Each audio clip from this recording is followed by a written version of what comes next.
Shri Tirumala hardwares ಅಂತೇಳಿ ಇದು ಶಿವಮೊಗ್ಗದ BH ರಸ್ತೆಯ ಅಲ್ಲಿ SBI ಬ್ಯಾಂಕ್ ಎದುರುಗಡೆ ಇದೆ. ಭಾಳ 80 ವರ್ಷದ ಹಿಂದಿನ ಹಾರ್ಡ್ವೇರು, ಅವ್ರದ್ದು ವರ್ಕ್ಶಾಪು ಇದೆ. ಇಲ್ಲಿ ಗ್ಯಾಸ್ ಇಲ್ಲ ಅಂತಂದ್ರು ಒಂದು ಒಟ್ಟಿನ ಒಲೆಯನ್ನು ತೋರಿಸ್ತಾ ಇದ್ದೀನಿ ನೋಡಿ ಹೇಗಿದೆ ಅಂತ. ಹಲೋ ನಮ್ಮ ಶಿವಮೊಗ್ಗ, ಹಲೋ ಎಸ್ ನಮಸ್ಕಾರ, ನಾನು ಶಿವಮೊಗ್ಗ ವಿರೂಪಾಕ್ಷ ಮಾತನಾಡ್ತಾ ನಿಮ್ಗೊಂದು ಒಲೆಯನ್ನು ತೋರಿಸ್ತಾ ಇದ್ದೀನಿ. ಅದ್ಭುತ ಆಗಿದೆ ಒಲೆ ಇದು. ಇದು ಭಾಳ ಹಳೆಯದು, ನಮ್ಮ ತಂದೆ ಕಾಲದಲ್ಲಿ ರೈಸ್ ಮಿಲ್ಲಲ್ಲೆಲ್ಲ ಉಪಯೋಗಿಸ್ತಾ ಇದ್ರು. ಇದು ಒಟ್ಟು ಭತ್ತದ ಒಟ್ಟು ಮತ್ತು ಮರದ ಒಟ್ಟನ್ನು ಹಾಕಿ ನೀವು ಒಲೆಯನ್ನು ರೆಡಿ ಮಾಡ್ಕೊಂಡ್ರೆ ನೀವು ದೋಸೆನೂ ಮಾಡ್ಬೋದು, ಅಂಡೆ ನೀರನ್ನು ಕಾಯಿಸ್ಕೊಬೋದು, ಆಮೇಲೆ ಬೇರೆ ಬೇರೆ ಪಲಾವು ಗೀ ರೈಸು ತಿಂಡಿಗಳನ್ನ ಮಾಡೋದಕ್ಕೆ ಅದ್ಭುತವಾಗಿದೆ. ಜಾಸ್ತಿ ಹೊಗೆ ಆಗೋದಿಲ್ಲ ಇದು.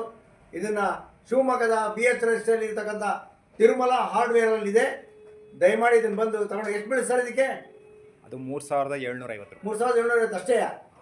ಗಾರ್ಯರ ಹತ್ರ ಕೊಟ್ಟು ಒಲೆನ ಕಟ್ಟಿಸ್ಕೊಬೇಕು. ಒಲೆ ಕಟ್ಟಕ್ಕೆ ಗೊತ್ತಾಗಲಿಲ್ಲ ಅಂದರೆ ನನಗೆ ಕೇಳಿ, ನನಗೆ ಅನುಭವ ಇದೆ. ನಾನು ಮೆಕ್ಯಾನಿಕಲ್ ಇಂಜಿನಿಯರೇ. ನಮ್ಮ ಮನೆಯಲ್ಲೂ ಇತ್ತು ಇದು. ಒಲೆನ ಹೇಗೆ ಕಟ್ಟಬೇಕು, ಎಷ್ಟು ಡಿಗ್ರಿ ಸ್ಲ್ಯಾಂಟಲ್ಲಿ ಇಟ್ಟು ಕಟ್ಟಬೇಕು ಅಂತೇಳಿ ನಿಮಗೆ ಸಲಹೆಯನ್ನು ಕೊಡ್ತೀನಿ. ತಿರುಮಲ ಹಾರ್ಡ್ವೇರ್ನವರು ಅವರು ಸಲಹೆಯನ್ನು ಕೊಡ್ತಾರೆ. ಇದನ್ನು ಉಪಯೋಗಿಸ್ಕೊಳ್ಳಿ ಅಂತ ನಾನು ಹೇಳ್ತಾ ಇದ್ದೀನಿ. ಭಾಳ ಅವಶ್ಯಕತೆ ಇದೆ. ಗ್ಯಾಸ್ ಇಲ್ವಲ್ಲ, ಇದನ್ನು ಉಪಯೋಗಿಸ್ಕೊಳ್ಳಿ.